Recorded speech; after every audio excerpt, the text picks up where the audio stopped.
Conversando Francamente, com o Paes de Lira.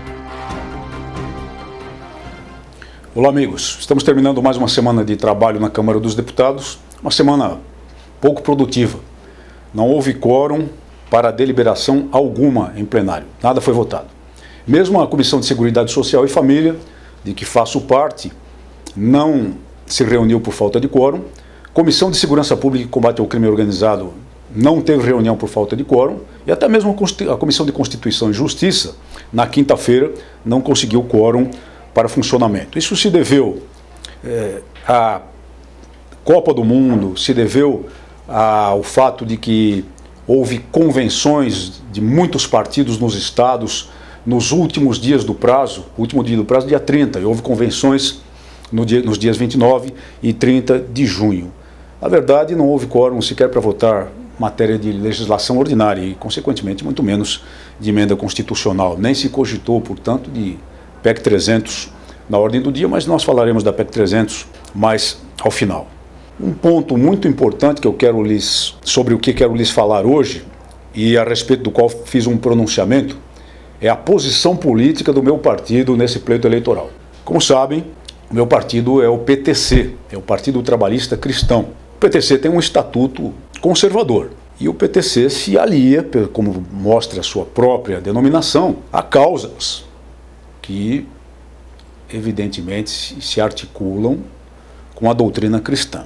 No entanto, na Convenção Nacional realizada na quarta-feira, dia 30, a decisão do Diretório Nacional foi de apoiar a candidatura de Dilma Rousseff contra a minha opinião, que eu manifestei claramente ao final da convenção, quando a ata já estava até sendo lavrada, ao presidente nacional do partido, ao presidente estadual de São Paulo, que é vice-presidente nacional, e aos demais membros do Diretório Nacional que lá estavam.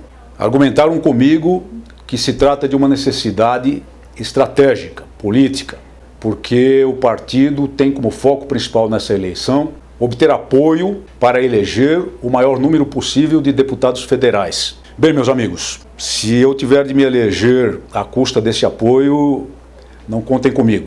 Eu preferiria não me eleger. Não aderirei a essa campanha. Deixei bem claro isso ao presidente do partido, fiz um pronunciamento na quinta-feira, foi quase o último pronunciamento da sessão de debates, deixando bem clara a minha posição. Eu não posso me aliar a Dilma Rousseff, pessoa com o histórico que tem, com o perfil que tem, pessoa que por sua atuação na esquerda revolucionária dos anos 60, do século passado, já podemos dizer assim, não é? Na verdade, tem sangue de Alberto Mendes Júnior nas mãos, tem sangue dos policiais militares trucidados, queimados vivos, tem sangue de sentinelas, policiais militares assassinados para propiciar o roubo de suas armas naqueles duros anos de chumbo. Participou por planejamento. Ela diz que nunca participou diretamente, mas reconhece que participou por planejamento de sequestros de embaixadores, de sequestros de autoridades, de roubos a banco, de atentados que não posso qualificar de outra forma senão como terroristas naquela época. Não posso me associar à candidatura de uma pessoa com esse perfil, com esse histórico. E não posso me associar ao Partido dos Trabalhadores. O meu partido é o Partido Trabalhista Cristão. Sendo cristão, como é possível associar-se a um partido como o PT, que tem como um item oficial do seu programa o direito ao aborto, que propugna, portanto, pela matança de inocentes no ventre materno, quando nós temos o dever de proteger a vida em qualquer circunstância, e principalmente aquela vida mais indefesa de todos os seres humanos, que é a do nenezinho, no recôndito sagrado do ventre materno.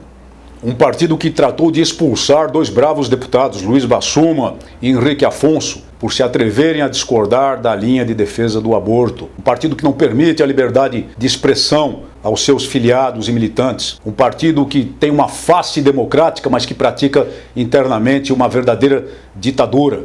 Um partido que sustenta um governo que baixa, apresenta, impõe ao Brasil o famigerado Plano Nacional de Direitos Humanos, versão 3, que nada tem de direitos humanos.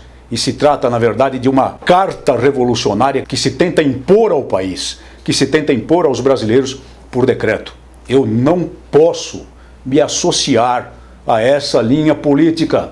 Não posso me associar a esse partido, a esse governo, a essa candidata. Manterei, portanto, uma posição independente em primeiro turno, mesmo porque não pretendo apoiar José Serra e o PSDB devido à política de massacre salarial que executam há 16 anos contra os policiais militares do estado de São Paulo. Eu espero, repito, que a direção do partido compreenda a minha posição. Eu tenho tido posições muito claras.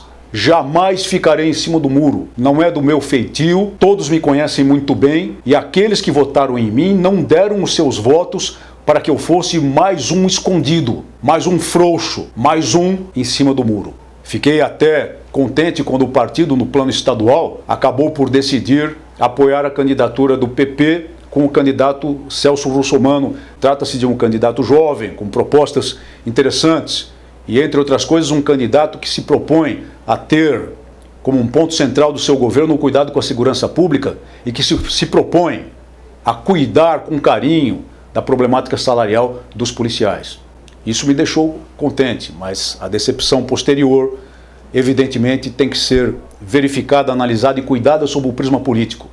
E sob o prisma político, eu tomei a decisão que acabo de lhes comunicar. Ela está tomada porque ela é necessária, porque eu não posso dobrar a minha espinha, não posso dobrar a minha coluna vertebral às conveniências de momento. PEC 300. Mais uma vez se fala de datas para a votação da PEC 300. Eu não vou mais cansá-los historiando todas as procrastinações, todas as datas marcadas pela liderança do governo, especialmente na pessoa do líder do governo, o deputado Cândido Vacarezza, e pela presidência da Câmara, para a votação da PEC 300. Promessas metodicamente, sistematicamente violadas. E ainda uma articulação de bastidores, uma articulação tratando com um personagem que se arroga ser o representante dos policiais de todo o país, para mutilar completamente o texto que foi votado e aprovado por 393 votos em primeiro turno, produzindo um tal substitutivo aglutinativo que não tem mais, repito, não tem mais maneira de se realizar sob o ponto de vista regimental, é totalmente antirregimental. Nesse ponto do processo legislativo, o que se admite, e apenas o que se admite, é a votação dos destaques, que podem ser aprovados ou podem ser derrubados. E eu confio que nós consigamos derrubá-los em vista da decisão de 393 votos da matéria em primeiro turno, superando o processo de primeiro turno e indo a segundo turno. Mas agora, o líder do governo promete votar no dia 6 ou no dia 7. Já no dia 6, surge aquela história. Se a seleção brasileira de futebol está nas quartas de final, nós temos um provável jogo marcado para terça-feira, o que vai certamente dificultar o quórum na sessão. Mas há quarta-feira. No entanto, o líder do governo, ao mesmo tempo que promete mais essa data, já vem e diz que quer votar primeiro o pré-sal, quer votar primeiro o projeto sobre o pré-sal, o Fundo Social do Pré-sal, que voltou à Câmara porque foi modificado pelo Senado. Se isso acontecer, é certo, absolutamente certo, que a oposição obstruirá a votação porque a oposição quer impedir a votação do pré-sal.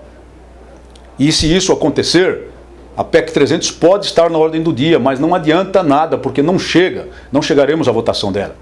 Para superar esse problema, na semana retrasada, quando o presidente da Câmara me chamou para uma conversa e disse que colocaria a matéria em votação junto com o pré-sal, eu disse a ele: presidente, se fizer isso não adianta, porque haverá obstrução do pré-sal.